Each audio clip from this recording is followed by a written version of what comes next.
Почнува ново издание на емисијата 360 степени на Марата 1. Добро вечер, почитувани гледачи. За добре дојде темите на кои работевме за вечерва.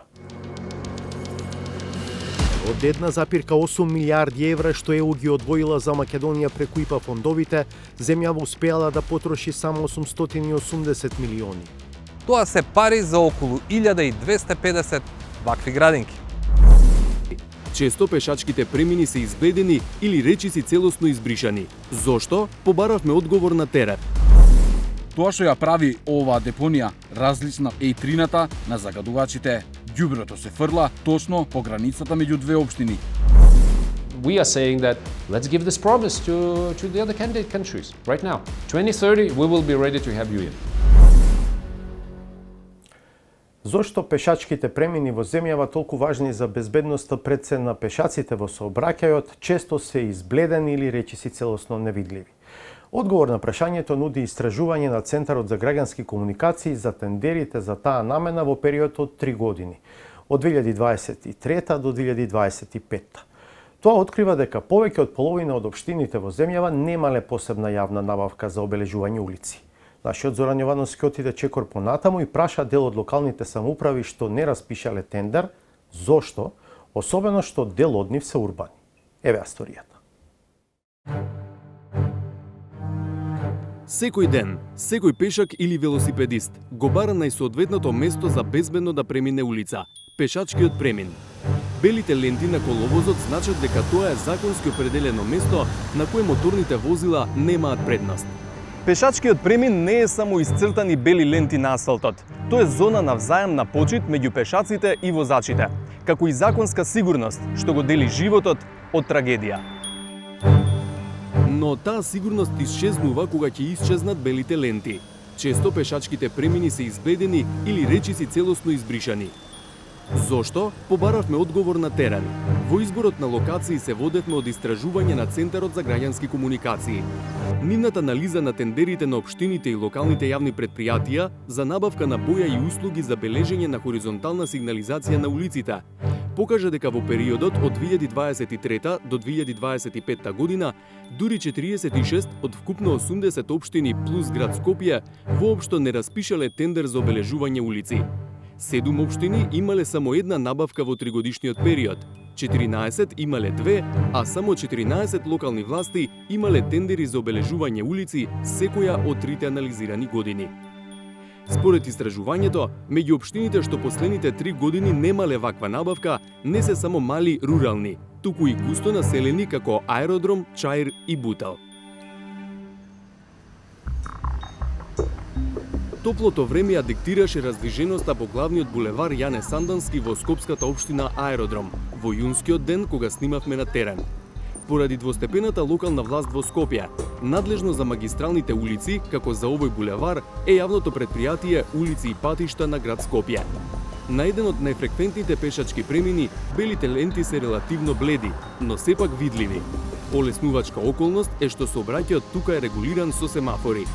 Но локалните улички, како овие на малата раскрсница на улиците Мите Влаот и Димитар Туриманџовски во населбата Лисиче, се надлежност на општината. Има вертикална сигнализација за пешачки премин, но од зебрата на коловозот останала само мала трага. Нема, еве, гледате самите. Кој е обележен? Истото и тамо горе ве чека, истото и тамо ве чека. На сите места така, ретко. Едино она уличка тамо што е направена ради што е нова, па тамо има на крајот. И си отишли. Нема ништо не се гледа. Не пешачки премин, ништо. Сега не е школска година, кога е школска година што правим? Некои граѓани, покрај избришаните пешачки премини, гледаат и други проблеми. Една од причините зашто нема слободни пешачки патеки или велосипедски патеки е од немање доволно паркинг простор. Не е само тоа што се излижани, туку погледнете од тука натака дали ние можеме да одиме по тротоарот. Ние сите одиме по улица. Па повикуваат. Службите да си ја вршат одредените лица својата задача за кое што народот ги плаќа. За избришаните пешачки премини на раскрсницата во Лисиче го прашавме градоначалникот Дејан Митески. Тој вели дека е запознаен со состојбата во населбата и дека таму приоритетно ќе се обновува хоризонталната сигнализација. Ние таму имаме изработен и нов сообраќајен проект за воведување на еднонасечен сообраќај, токму за избегнување на оваа ситуација која што ја спомнавте, а тоа е паркирани возила на едната коловозна лента или на тротоарите, се со цел да овозможиме безбедно и сигурно движење и на возилата и на пешаците. Изработивме нов сообраќајен проект кој што е во процедура на одобрување во градот Скопје и Министерството за внатрешни работи и по одобрување веднаш ќе го имплементираме на лице место. Низ општината има улици што се под нејзина, но и под ингеренција на јавното претпријатие улици и патишта на град Скопје, а делови од улици се под надлежност на јавното претпријатие Градски паркинг. Како општина задолжително пред почетокот на секоја учебна година ги обележуваме, обновуваме сите пешачки премини пред училиштата и детските градинки, а во текот на годината по потреба и согласно можностите бележиме онаму каде што е најнеопходно. Но како општината бележи кога нема јавна набавка за таа намена? Градоначалникот вели, има таква ставка во рамковната спогодба за санација на ударни дупки, прекопи и деформации на улици и тротоари. Немаме спроведена посебна постапка од причина што сметавме дека поцелисходно можеме да ги извршиме тие работи на овој начин заедно со целокупното одржување на улиците, да предвидиме и обнова на хоризонталната сигнализација на улиците на територија на општина Разум. Меѓу општините со побројно население што не спровеле посебна набавка за обележување хоризонтална сигнализација во 2023, 24 и 25 година е и Чаир. Прво бевме на улица Ферит Бајрам, која е на границата со општина Бутел и во ингеренција на јавното претпријатие улици и патишта на град Скопје. На пешачкиот премин пред основното училиште Иднина очигледно му треба обнова. Малку подолу е поликлиника Чаир со голем кружен тек до неа и голема потреба од освежување на хоризонталната сигнализација. Они беа исцртани, ма веќе не се ни познаваат, не се ни повторено. Премините не се нацртани, цијалица ни една не работи. Па тоа интересно, ама прише дели, а тоа дојд маш пеш меѓу. Навлеговме подлабоко низ уличките што се во надлежност на општината Чаир. На архиепископ Доситеј, мал кружен тек со соодветни сообраќајни знаци и остатоци од пешачки премини. Vjetë e bardhët me konë shënume, tërsa është i gati u kanë fshin krejt. Ti shin konë ma mirë shkonë, si për fëmijë, si për kam mësor. Но нашиот соговорник смета дека не се проблем само избришаните пешачки премини. Они po kisha apelu sa ma mirë me pas shenjat komunikacionit dhe me pas vijat bardha, shenja për fëmijët ku mund ndalu, do me thonë, kjo i shkon mirë, tretarat mos mund zonë me parking i shkon mirë. Ajo kish pas sukses me pas mundësimi pas bon. Прашавме и во општина Чаир, зошто во 2023, 24 и 25 година не распишале тендер за хоризонтална сигнализација. Ни одговорија по електронски пат. На 25.3.2026 година е склучен договор за обележување на улици, паркинзи и пешачки премини за потребите на општина Чаир, во вкупна површина од 5200 метри квадратни. Договорот е во фаза на реализација.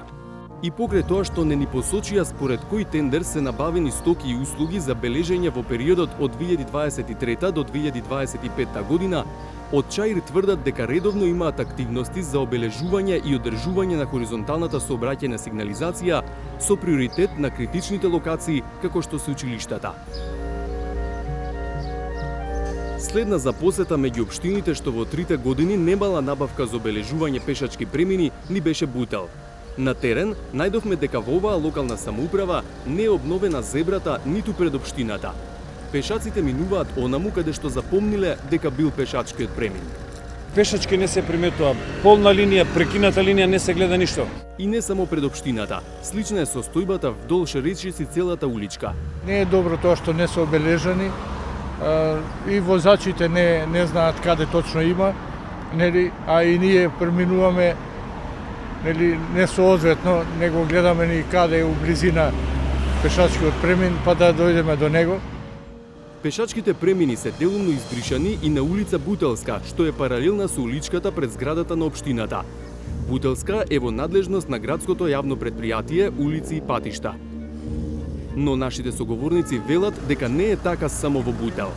Јас вишам секаде исто. Немаме култура прво како народ, а второ и не се вршат како што треба ниту општината, ниту вработените кои се платени за тоа. И општина Бутел ја прашавме зошто нема тендер за оваа намена во тој 3-годишен период.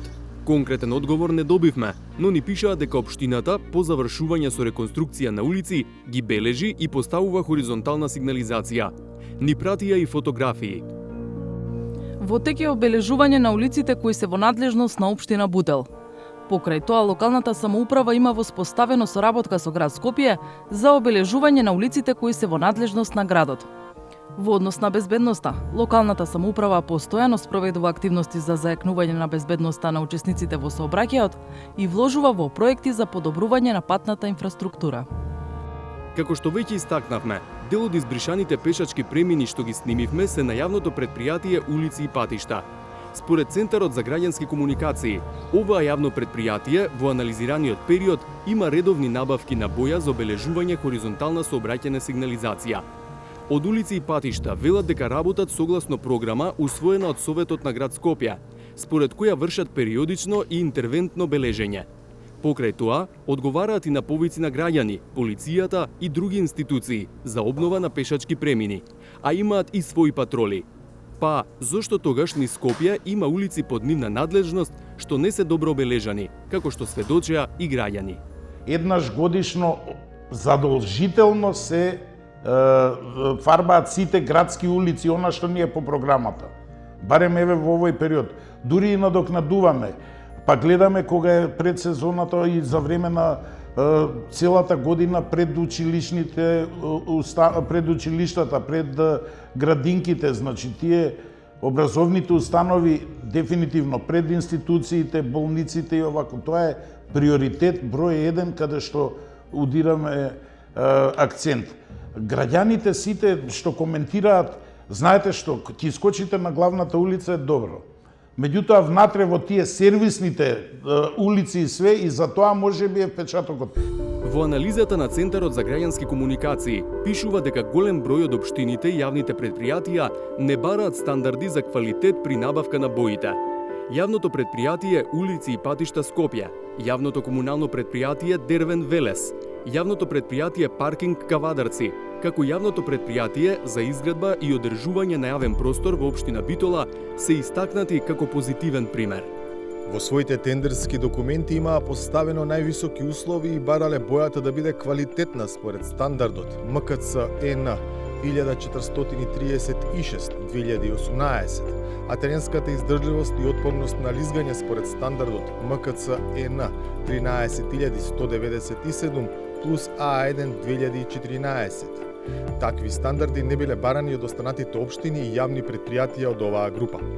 Во однос на после квалитетот на вградување и све, градот Скопје си има избрано надзорен орган кој што ги контролира и ги надзорира работите на работењето и на нашето предпријатие и на другите предпријатија, секој во својот сегмент. Кај судска палата, што ја викаме ние популарно, тука има 200.000, 120 до 200.000 премини дневно, така да тоа е огромни бројки се тоа, материјалите се тие што се. Анализата открива и други околности што заслужуваат внимание. Например, скопски улици и патишта ја купуваат бојата по 132 денари за килограм. Стипионот Штип по двојно повисока цена, 296 денари. Тука се и цените на услугите во општините што не бележат сами. Во Петровец, бележењето на површина од 1 квадратен метар со бела боја и стаклен перлит е набавено за цена од 281 денар. Општина Гостивар пак плаќа 3 пати поскапо за истата услуга, 802 денари за квадратен метар. Резултатите од ова истражување покажуваат дека проблемот со невидливите пешачки премини не е случаен. Тоа е последица на начинот на кој општините ги спроведуваат обврските кои ги имаат во однос на хоризонтална сигнализација на патиштата. Ваквата состојба сугерира потреба од појасно дефинирани обврски, унифицирани практики и поактивно следење на реализацијата на ваквите набавки на општинско ниво. Белите ленти на асфалтот се меѓу најефтините, но и најважните елементи на сообраќајната безбедност. Кога ќе изгледат, изгледува и довербата дека системот навреме ги исполнува обврските. А во сообраќајот, секоја ненавременост и неодговорност најчесто ја плаќаат најранливите учесници – пешаците.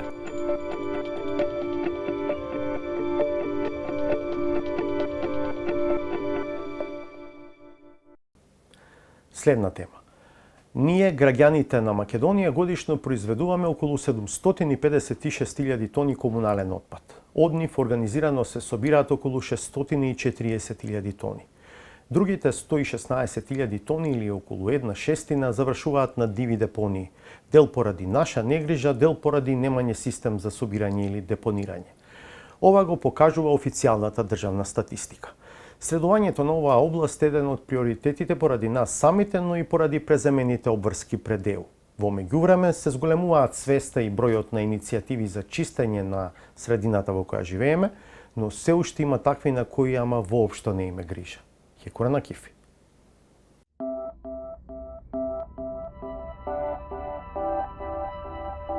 Македонија е земја со мноштво убави места.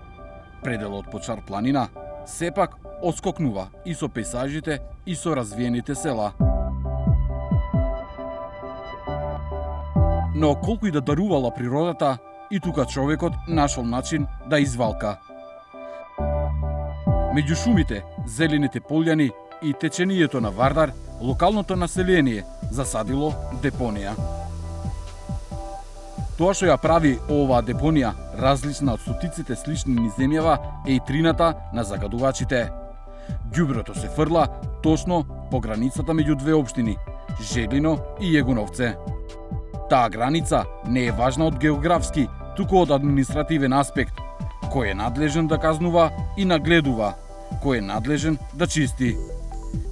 Ги побаравме двајцата градоначалници, Блерим Седи од Желино и Димитар Костадиновски од Јагуновце. Седи одлучи да не зборува тој лично, туку го задолжи Шасивар Мемети, инспектор за заштита на животна средина во општина Желино. Тој дојде подготвен да зборува за депонијата покрај патот, но кажа дека првпат ја гледа депонијата зацкриена за дрвјата. Nuk mund të flas për çështje për deponet të cilat nuk kom njohuri dhe nuk mund të flas për deponet të cilat nuk e di a gravitojnë a janë pjesë e komunës Zhelinës ose jo. Па Мемети се осврна на депонијата покрај патот. Вели дека ги чистат секоја година, но и дека секоја година несовесни граѓани повторно фрлаат ѓубре. Inspektorati i komunës së Zhelinës në bashkëpunim të rregullt me kryetarin e komunës çdo vjet bën eliminimin dhe largimin e këtyre deponimeve. Ndoshta komuna e Zhelinës është një ndër komunat e cila nuk ka deponi legale, por janë deponi periodike që ndërkohë plotësohen. Veçanërisht qytetarët ndryshme nuk mund të thona se këto janë qytetarët e komunës Zhelinës për shkak se pozita ku jemi këtu qarkullojnë edhe komuna, banorët komunave të tjera. За да се спасат од депониите покрај патот на ова делница, Мемети вели дека општината развива план. Идејата во моментов е граѓаните што незаконски фрлаат ѓубре да ги ловат со камери.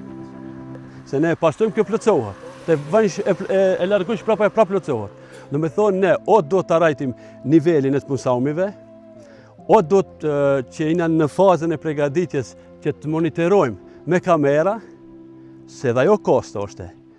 Pikat kyçe, të vendosim shemu që të plepja të vendosim kamera, momentalisht imi të punu, do me thonë, në drejtimin e kësaj kategorie ose e këtij lloj projekti. Do me thonë, ne planifikojmë dikundi në për vendet kyçe, për shkak se sipërfaqja e komunës Zhelinës është e madhe. Në disa vendbanime kyçe jemi duke punuar në drejtim që të vëmë, do me thonë, sinjal ose të vëmë kamera. За разлика од неговиот колега од Желино, градоначалникот на Јагуновце реши да дојде лично. Знаеше и за депонијата која се создава крај Вардар. Бара меѓуресорска соработка за проблемот, бидејќи ѓубрето веќе го сменило текот на реката. Општина Јагуновце во неколку наврати наназад, претходните години имаше проблем со поплавите. Проблемот се реши со среќа или благодарение на проектот со UNDP чиста регулација на река Вардар, каде што на ова место, сега кај што се фрлеве комунален и градежен шут, се стеснува коритото, се изместува и тоа може, како што и самите стари велат, една се случува во годините, може да ни се случи, не дај Боже, Поројска река, не дај Боже, Шипковица, не дај Боже, те Вардар пред неколку години што се случуваше, за да не дојде после да има фатални последици, да има последици со жртви, би апелирал пак, како што кажам, посебно внимание да се даде нова локација и ова место за периодот што следи да се изнајде решение и да стане минато. Градоначелникот вели дека веќе преземал формални мерки.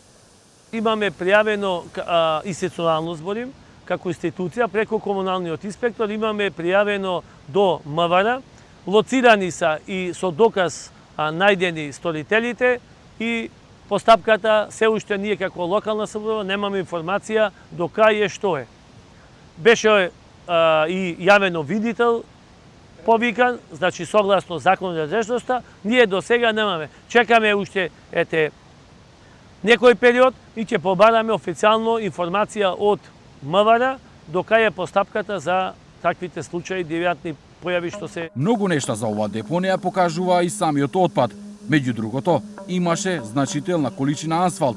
Според градоначелникот на Егоновце, тој асфалт може да потекнува само од изведувач на градивни работи на пат. Па овој дел од асфалт што го гледате, претпоставувам дека е донесен од некој изведувач кој извршува работи на јавен објавен тендер на некоја од општините и овој е нашол место и локација кај што нема, кажано народски сајбија, да го злоупотребува исто тој градежен жут. На жалост, у европските земји овој градежен жут се преработува и тој станува употребив за воиднина. И затоа ние треба, како што кажав, стремиме за Европа и треба да се насочиме кон овој дел.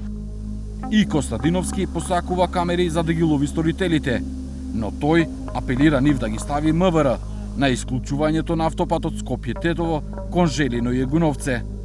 Со тоа, вели Костадиновски, ќе има веродостојни докази и ќе се знаат сторителите.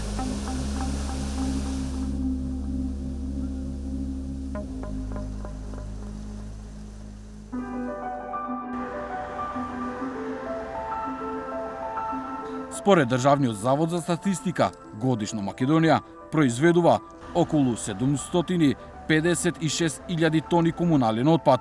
Од него организирано се собираат околу 640.000. Останатите 116.000 тони завршуваат на диви депонии, што поради негрижа од населението, што поради непостоење на систем за собирање или депонирање на отпадот. Градењето свест кај граѓаните и градењето капацитети кај општините се главните цели поради кои во 2021 година почна иницијативата Генералка Викенд. Луѓето кои ја почнаа, Гордана Софија и Ханес Јекел, неуморно ги канат и сите општини и сите граѓани. Шеста Генералка Викенд поред беше одржана оваа година.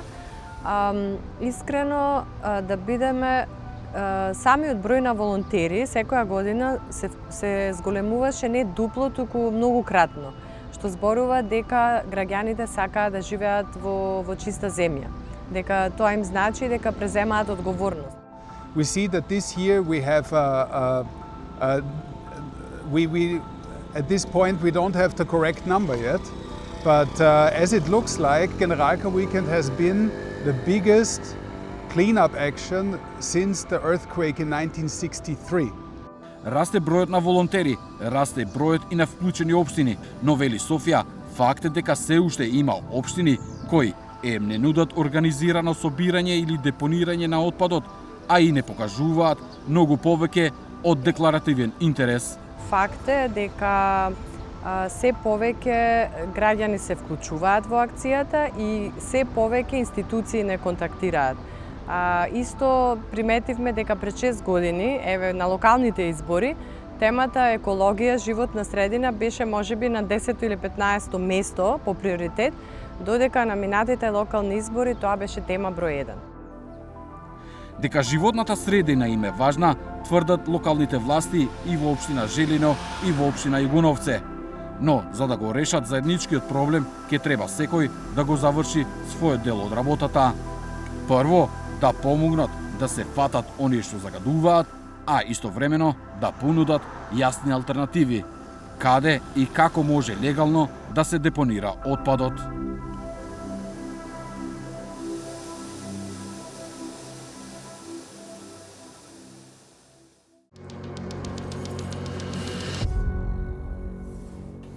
и понатаму сте со 360 степени, дека земјава бавно ги троши грантовите од ЕУ и дека дел од тие пари пропаѓаат од различни причини е генерално познато во македонската јавност.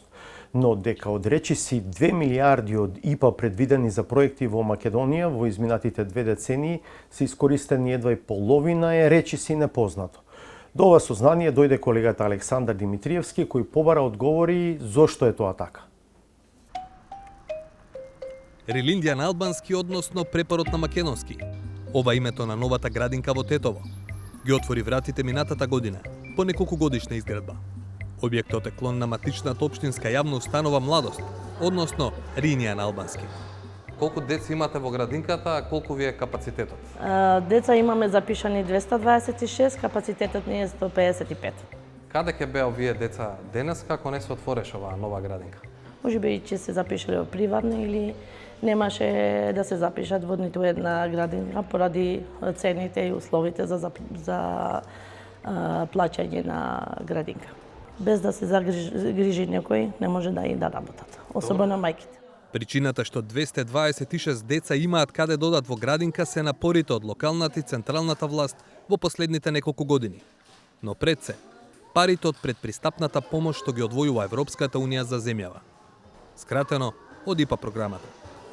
Од околу 808.000 евра, колку што беше кажано дека чини градинката при промоцијата, Брисел даде 708.000, а нашите власти 100.000 евра како кофинансирање. Директорката на општинската јавна установа Младост вели дека имало предизвици за објектот да се догради и пушти во употреба. Но не се двоуми дали пак би аплицирале. Да, доколку ќе има нови објавени огласи за аплицирање, како градинка, ќе барам од градоначалникот да се аплицира. ИПА проектите обично подразбираат да има чиста парцела, да има проект. Дали сте подготвени во таа смисла? Ние овие објекти што ги имаме како чиста парцела, со тие ќе аплицираме, но општина Тетово има и одредени парцели каде што планира за нова градинка. Градско Дреново името на една од делниците на експресниот пат кон Прилеп и Битола. Станува збор за 15 километри на коридорот 10D. Известно е дека и денеска ќе се патуваше побавно од Скопје кон Пелагонија и обратно, ако, како во случајот со градинката во Тетово, ги немаше европските пари. Според сумите соопштени при промоцијата, Брисел одвои околу 35 милиони евра од европските даночни обврзници за побрз и поудобен транспорт за македонските патници и производи. Поекспресно, побрзо, да речеме и побезбедно на некој начин, сега со новите пат. Побрзо се стасува до дестинациите. И побезбедно, мислам дека е побезбедно. Имаме добра проток на сообраќај и мислам дека возачите се многу побезбедни и уживаат во делот на патите. Има многу проширувања, стеснувања со кратки релации, што значи дека е збунувачки, има подобрување, дека нема, тоа е нормално дека има, убаво е, побрзо е, али недостатоците не знам како би се решиле во овој случај. И покрај забелешките, патот Дреново градско и градинката во Тетово се дел од успешните ЕУ приказни во земјава. Потенцираме успешни, бидејќи има и неуспешни.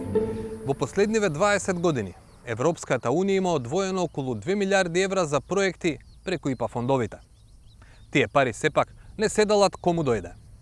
Државата треба да има подготвени проекти и да има подготвена администрација, за да може да ги потроши фондовите кои што се ставени на располагање. Во моментов трае спроведувањето на ИПА-3 циклусот. Според податоците што ги добивме од Министерството за европски прашања, ИПА структурите во Министерството за финансии и делегацијата на ЕУ во земјава, од вкупно 671 милион евра кои Брисел ги ставил на располагање во актуелната програма ИПА-3, досега земјата успеала да потроши, што значи да се исплатат пари на крајниот корисник околу 144 милиони евра. Тоа е само 21,46% од парите кои се буквално подарок за изградба на патишта, градинки, водоводи, канализации. Во ИПА-2, чиј рок за исплати истекува оваа година, земјава успеала да потроши околу 67% од расположливите средства, или околу 424 од 633 милиони евра. Резултатот е речиси идентичен со ИПА-1. Според официјалните, но не целосни податоци, Македонија успеала да повлече 68% од парите алоцирани за неа. Или, вкупно, од 1,76 милиарди евра кои Брисел ги одвоил за Македонија преку ИПА програмите во последниве 2 децении, а за кои добивме целосни податоци, земјава успеала да потроши 880 милиони. Точно половина. Тоа значи дека точно половина или околу 880 милиони евра не се потрошиле. Само за илустрација, тоа се пари со кои што може да се изградат околу 1250 вакви градинки. Дел од тие пари се неповратно изгубени. Дел се уште има време да се потрошат. Но тоа не го менува клучното прашање. Зошто земјава не умее да ги потроши парите кои што некој ги дава за неизино и добро на граѓаните? Со средствата од ИПА фондовите се управува на два начина. Едниот е преку делегацијата на Европската унија во земјава, кој најчесто се нарекува и директно управување.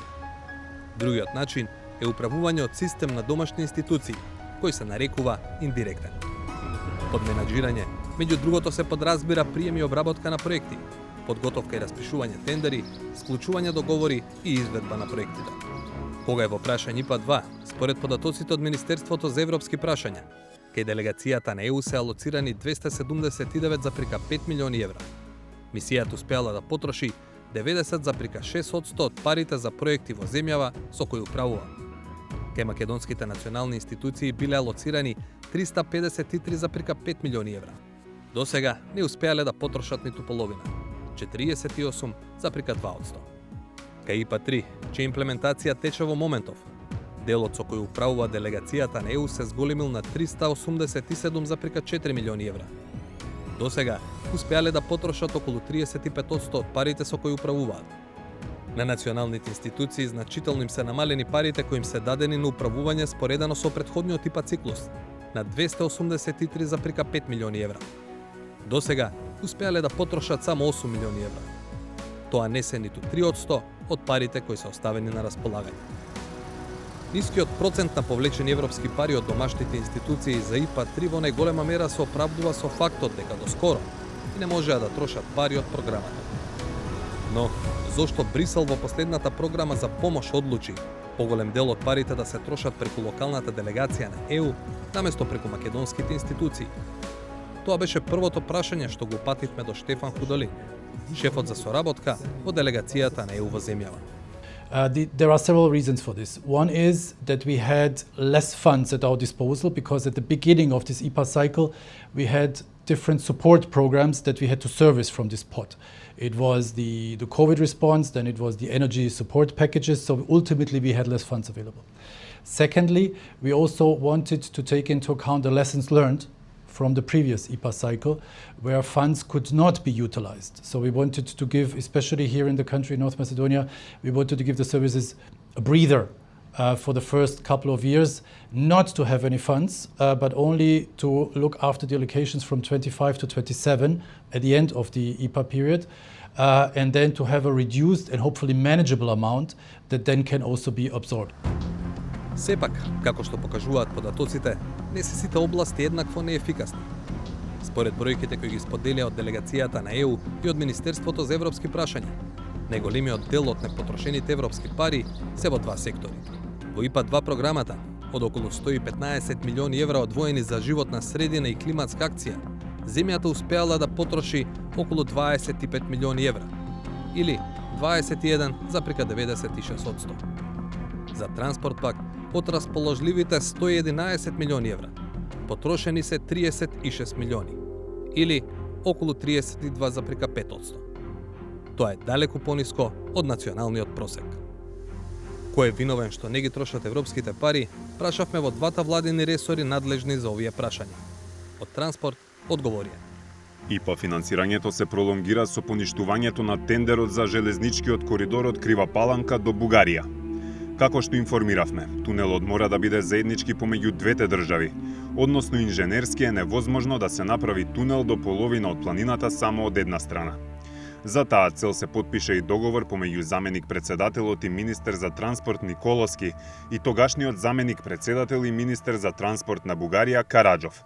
Заеднички беше договорен овој тунел да биде заеднички проектиран и да биде целосно финансиран од Европската унија, со што ќе се добие сериозен грант и силна финансиска поддршка. Од Министерството за животна средина, меѓу другото, одговорија: Иако причините за евентуално губење на средства се разликуваат од проект до проект, како најзначајни предизвици може да се издвојат: недоволно подготвена техничка и тендерска документација во претходниот програмски период ИПА-1, значителен раст на цените на глобално ниво, што доведе до значително зголемување на трошоците за реализација на инфраструктурните проекти, голем број неуспешни тендерски постапки спроведувани од Министерството за финансии, сектор за централно финансирање и исклучување договори поради понуди кои ја надминуваа проценетата вредност или не ги исполнуваа техничките критериуми, ограничени административни и технички капацитети кај институциите корисници на ИПА средствата, недоволна кадровска стабилност во ИПА структурите и континуиран одлив на обучен кадар. На темата потврлање со инфраструктурни проекти, односно патишта, железници, пречистителни станици, системи за управување со отпад, разговаравме и со шефот за соработка од делегацијата НЕУ, Штефан Худолин. First of all, in general, big infrastructure projects are nowhere easy to implement. I'm from Germany. Our airport in Berlin is seeing significant delays in this regard. So this is a challenge by itself, to say this. Secondly, it involves different layers of the administration. So documents tend to become delayed, out of date, things get more expensive, you need to adjust the budget, demanding things need to be done, expropriations, resettlements. This is a very, very cumbersome process by itself. But it requires a very efficient hands-on approach. And we have seen that the public administration had absorption difficulties to be able to serve all these challenges.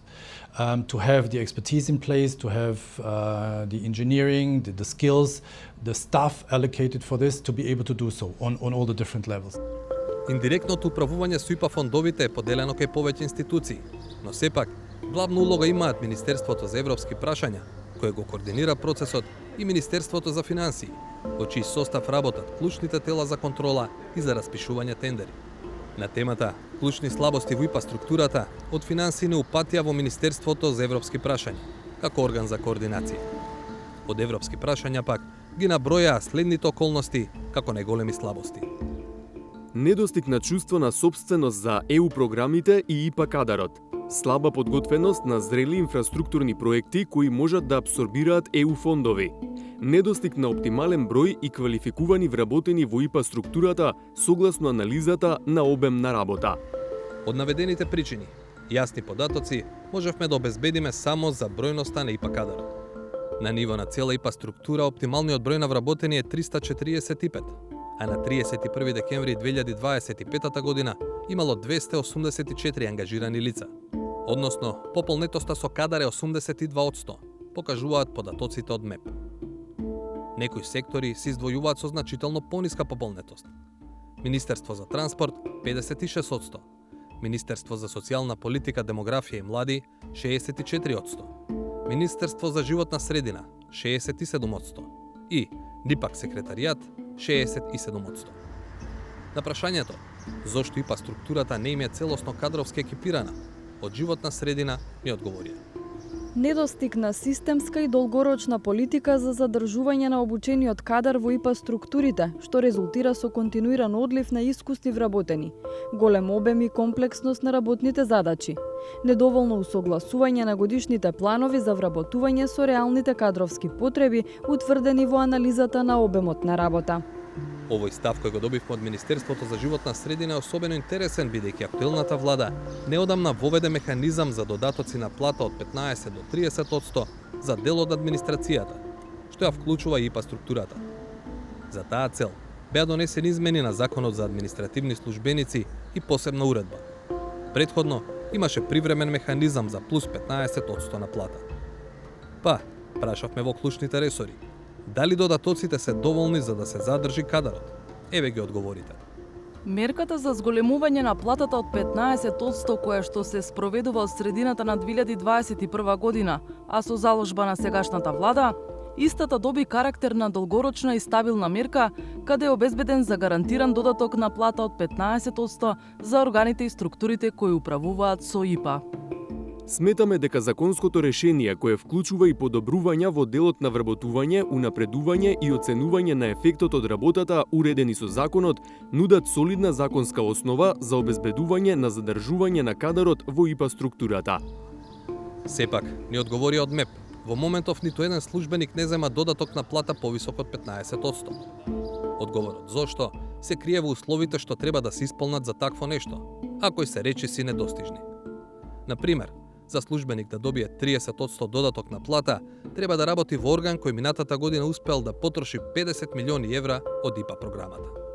Шефот за соработка на ЕУ во земјава вели, прашањето за задржување на кадарот не треба да се разгледува изолирано. I think it's not a specificity only for the IPA structure. I think it's very valid for the whole public administration. In every country, you need to have a proper functioning public administration in place. We had 2-3 days ago, it was the International Day of Public Administration. We have discussed these challenges also here in the country. It requires a professional public service. A proper retention policy needs to be in place that you can attract people to work in the public administration. And this is true for every country. It's very difficult for a public administration to be competitive with the private sector in IT, in engineering, in these specific demands that come also from the private sector. But you can have policies in place to have these people to work on those difficult files and then to be able to make a difference. And we have outlined this in our reports. We have included this also as steps in the reform agenda, in the growth plan, that the government needs to look after an improvement of the public administration system, that it needs to be better merit-based, better transparent, and a professionalized recruitment processes that will serve the purpose to be able to have a proper delivery of the services to the citizens. Тие се предизвиците и слабостите. Но, сепак, има и светли точки. На прашањето во кои сектори земјава напредувала низ ИПА програмите, од ИПА структурите во финансии не ги наброја. ИПАРТ програмите, програмите за труд, односно вработување и социјала, образование и следење на одржливост на проектите. Од Министерството за европски прашања го делат мислењето за ИПАРТ, за труд и социјална политика, а ги додадо и областите: внатрешни работи, демократија и владење и прекугранична соработка. Министерството за социјална политика, демографија и млади е едно од најефикасните во трошењето на ИПА средствата. Меѓу другото, им побаравме став. Има ли простор да бидат уште подобри? Задоволни сме од постигнатиот напредок, но остануваме фокусирани на понатамошното подобрување на ефикасноста во користењето на средствата. За нас најважен показател не е само колку средства се искористени, туку колкава вредност е создадена преку нив и колку тие придонесуваат за реформите и подобрувањето на квалитетот на живот на граѓаните. За мислење за предностите и слабостите на ИПА структурата во земјава се обративме до посебното ревизорско тело. Нивните извештаи не се јавни, па главниот ревизор можеше да се задржи само на општи точки. Највидлив е напредокот во секторот за рурален развој, како и реализација на проекти врска со изградба и модернизација на инфраструктурата и реализација на проекти за набавка на опрема и јакнење на институционалните капацитети, се со цел да се подобрува управувањето на системот и зголемување на искорисноста на ЕУ фондовите. Научени се лекции на други полиња, кажа Милај Мабдореими. Не криеше дека има слабости, но и за нив говореше општо. Во изминатите години е постигнат значителен напредок, што се потврдува и со ревизорските мислења, кои се во најголем дел се неквалификувани, односно позитивни. Сепак ревизијата редовно укажува за потреба од дополнителни унапредувања на одредени процедури и институционални капацитети, земајќи у предвид сложеност и обемноста на системот за управување со европските средства. Како што видовме во Тетово, како што видовме на пат кон Прилеп и Битола, како што може да се види на стотици други проекти платени со европски пари. Унапредувањето на ИПА структурата во земјава е нешто што може и прави вистинска разлика во животот и во економијата. Ако земјава не научи да ги троши подарените пари од ЕУ, од предпристапните фондови, нема да знае како да ги троши од структурните, ако некогаш стане членка на Унијата. А целта на тие фондови е едноставна: да им се помогне на посиромашните земји да се приближат до побогатите членки на ЕУ во квалитетот на живот на граѓаните. И понатаму сме на теренот на односите на Македонија со ЕУ. Министерот за надворешни работи на Литванија Кестурис Будрис вели ова е вистинско време и вистински моменти треба да ги искористиме, зборувајќи генерално за процесот на проширување на Европската Унија, вклучувајќи ги и амбициите на Македонија. При тоа Будрис сака да биде јасно дека новата динамика во проширувањето е поради Украина, за која вели дека е локомотивата што ги влече напред и дел од државите од Западен Балкан. Конкретно за земјава, литванскиот министер порачува дека договореното од 2022 не може да се заобиколи, но дека ЕУ треба да покаже чувствителност за грижите на македонските власти. Разговорот со него го води Александар Димитриевски. Minister Budris, what message are you bringing to Skopje in a time when North Macedonia's EU path seems stalled and the security situation in Europe remains highly volatile? First of all, of course, on bilateral track between Lithuania and North Macedonia, we have good progress. So we have to admit this. I have very good institutional and personal relations with your minister. And we're looking how to build on this momentum and how to move forward even faster. So we really commend North Macedonia's decision to open an embassy in Vilnius in Lithuania, and then we hope that it will work as an additional factor to deepen our political, economic, trade relations. So we are building on this. The second reason, next to bilateral relations, is our preparation for the presidency to the Council of European Union that we will start from 1st of January. We have 5 priorities during our presidency, and one of the priorities is enlargement. When we look into enlargement, for us, of course, the main target is Ukraine, because we all understand that geopolitically now, this is the reason why we're talking about enlargement. Aggression against Ukraine, and that speeded up all the processes. So, but not only Ukraine. So we're looking in Moldova and also to Western Balkans. So for me, it's a reason to be here is to prepare for our presidency, to get better understanding what are the challenges in front of the countries, and especially Macedonia with currently more than 20 years of candidate status and some still unsolved issues to proceed with opening the clusters and going into the real negotiations with the European Union. Message today is this is the right time and right momentum, and we should use it.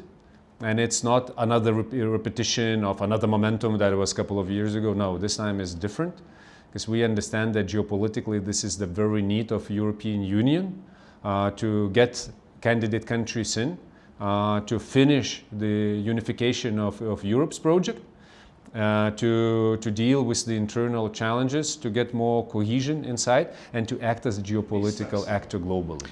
In relation to this, North Macedonia's accession process has been blocked for 4 years, and as you mentioned yourself, the country was granted a candidate status 20 years ago. The government in Skopje argues that it is not prepared to make the constitutional amendments without stronger EU guarantees that this will be the last identity-related concession from the country. From your perspective, where do you see a realistic way out of this deadlock? First of all, I understand the sensitivities of these issues. This is not the pure technical one, as we had to solve during our accession process to close the huge nuclear power plant that was generating absolute majority of our electricity in country. That was the condition. So this is not related to identity. This is not related to something that is in depth of what this nation and country is. So I purely understand this, and there are no simple solutions. So we have to find the wise way forward. Lithuania, from our position, is a big supporter of enlargement. That is number one. Number two, we will facilitate with all our tools during our presidency. How to manage this process? Of course, it is for North Macedonia to decide. It's up to you how fast and how you will proceed further. What would be fair to expect that is some form of commitment coming from member states of EU that it will break in the process and it will move faster. That is something that I would naturally expect from your side. On the other hand, the decision of 2022 by 26, and that was set as the condition to open clusters, is also has to be addressed. So we cannot just bypass it.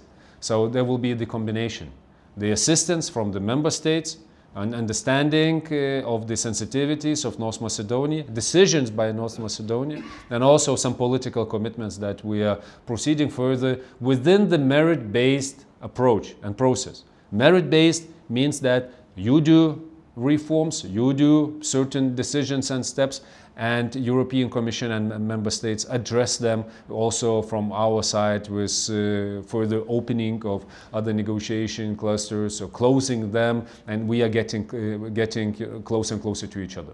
This is how it should work.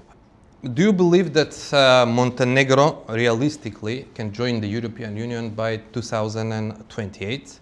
And do you think that Albania could follow if it continues its current pace of reforms? And what message would such a development send to countries like North Macedonia, whose accession process remains blocked? The main driving force of this wave is Ukraine. And we have to be also strategically clear here. This is happening right now, and also attention on Western Balkans, because of the aggression against Ukraine. There was the better understanding and admission of the fact that we geopolitically need to enlarge in purpose for EU to be functioning as the strong power, global power. And we need Ukraine with us. If there will be the decision that would imitate the process, or if we will have once again some political veto stopping the process, I'm afraid that enlargement as such will be stalled once again. So in purpose to have it balanced, we have to be flexible, we have to be sensitive to each other, but we have no right to pause. So locomotive of the process is Ukraine. All the other cars are going at a different speed though, because it's merit-based, but we cannot leave anyone behind. And it's up for the candidate countries to decide how fast they are moving. So this is how complicated it is. And there is no one shot there. There is no one decision that would guarantee everything till the end. And no one would tell you this. Maybe if someone is just speculating or lying. It will be complicated as it is. But that's why so many bright minds are working on it. Again, I will have to ask, is that fair, especially towards North Macedonia, who is a candidate country for so long, who has already made concessions which are maybe not so much rational, like the nuclear plant, but emotional, identity related. And you have a government in Skopje which has this feeling that the process is not merit-based, but it's actually politically conditioned by another member state. So having everything this into account, do you think that Skopje can progress towards its EU path without stronger Brussels pressure? Maybe towards Skopje and towards Sofia, so that we can have a big European unification that you talked about in the beginning. What concerns pressure, it's not the main or the only tool to proceed further. We have to be sensitive and we have to be flexible in certain situations. If we are thinking about ourselves and if we are the family that is united by values, that is united by history, sometimes very difficult history, if we are united by interests and we understand clearly what's in front of us, and we share the vision of the future, it means that we can give away some of the demands of ours from all the sides. So I don't believe in this pure pressure. I haven't seen it working effectively. We've seen some situations that were stuck for years also, and we need political changes in some of the countries to proceed further. So we need this wise approach. So that's why once again, I'm talking about the sensitivities, towards the other, about some empathy, and then about some of the decisions that has to be made, and especially the one that is in 2022 Council decision about the amendments in the Macedonian constitution. And also I understand the need to have the understanding from EU member states how difficult it is, and also to admit and to comment again what already decisions were made in Macedonia before that. I purely understand this. These are really difficult for us, for the nation, and us politically, for the decision makers. So understanding all this also put the clear path forward. One of the things that we as Lithuania are proposing to European Union is to declare the date when EU will be ready for enlargement.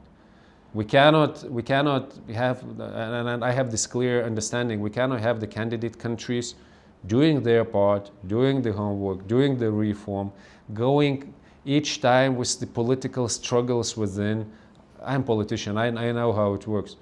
And then afterwards just get another demand or just being confronted with some challenge that is within the Brussels. No, so that's why EU has to say that we will be ready.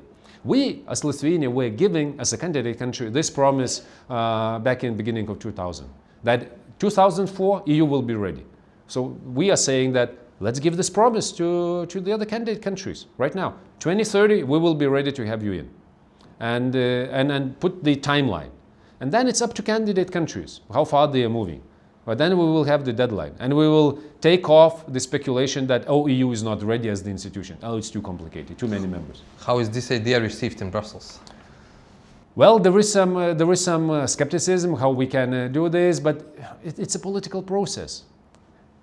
The decision making among 27 and within the institutions is not the simple mathematical exercise. It's complicated, so it takes time sometimes to get the things in, to communicate, to discuss. But when the decisions are made, they're in place and they work. So I think that the problem is that we are too slow. Yes, often too slow, but we are then determined to move forward. So it's a combination of both. With enlargement, we do not have so many good success stories. So this is a time to build ones. Thank you very much for your time. Thank you. По разговорот со шефот на литванската дипломатија ја најавувам новата саботажа.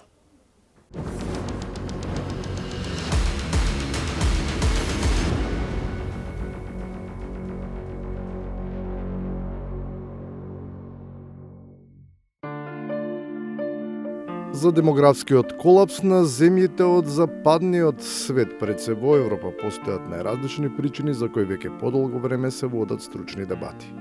Економисти, социолози и демографи ги анализираат платите, сигурноста, силината на институциите, квалитетот на животот. Кај нас, барем за тоа поради што луѓето си бегаат од Македонија, изгледа конечно постои експертско толкување. Да гледаат вас во Дубај како уживате на Хариџиновиќ, а не сте во затвор. Затоа што гледа таму како уживаат поранешни функционери на јахти, а не се во затвор. Компетентноста на ова тврдење се должи на долготрајна анализа на емоциите кои биле предмет на проучување. Повнимателна обработка на чувствата, дополнителна проверка на географската локација, проценка на амбиентот и приближно мерење на пловниот објект. Заклучоците стануваат недвосмислени. Чувството на луѓето, перцепцијата која што тие имаат изградена дека се ова крајно корумпирани личности и кои што наместо да и се смеат на правдата од скапи чамци или од ноќни и полноќни забави во ексклузивни градови на Арапскиот полуостров, треба да бидат на друго место. Во вакви околности, кога утврдена болката или точната причина за иселувањето, лесно е да се најде и лекот. Време е не само да се вратат нашите од светот, туку и на оние што решиле да трпат и да останат овде. Конечно, да им се врати на смевката. Кога ќе ве видат како се смеете позади решетки, тогаш ќе бидат срекни. Ви ветувам, ве гледам во очи, ви ветувам дека нема повеќе да ги разочаруваме македонските граѓани да гледаат слики како поранешни функционери уживаат на јахти и во мелосот на Хариџиновиќ. Но и вперени од прсти директната закана не се остваруваат баш така лесно, а изречените зборови понекогаш излегува дека биле кажани само за публика, и тоа не како собствен став, туку како скромна интерпретација на туѓи емоции. Јас практично ја парафразирав пораката на јавноста кон мене. Тоа не беше моја порака кон никого. Но тоа што јас го знам е фактот дека јас не можам да ги судам. Јас не сум судија. И не е само тоа, бидејќи во демократскиот свет белата чума обично не се решава со налози и очекувања кои предизвикани од политичките потреби би требало да ги реализираат останатите актери на сцената. Јас не сум ниту обвинител, ниту судија. Па еднаш кога се јавив на обвинителот ми искара цела држава зашто сум му се јавил. И на крајот, ако премиерот не може, тогаш секогаш има други кои може да демонстрираат решителност. Плюс, нивниот список е поширок, а и дијагнозата поамбициозна. Еднакво како што народов го фрустрира тоа што гледаат Венко во Дубај, Заев на јахта и тебе од тука, е еднакво зашто нема одговорност и зашто бега народот од тука. И тоа директно ти го кажувам. Но ќе дојде ден кога сите овие појави, овој народ што го фрустрираат, ќе бидат минато. И тоа јас можам да ви го ветам. Од земјава не се заминува само поради неостварените ветувања за правда. Оти кај нас, прво, таа избега. По неа тргнаа и граѓаните. Завршуваме. Пријатно до понеделник.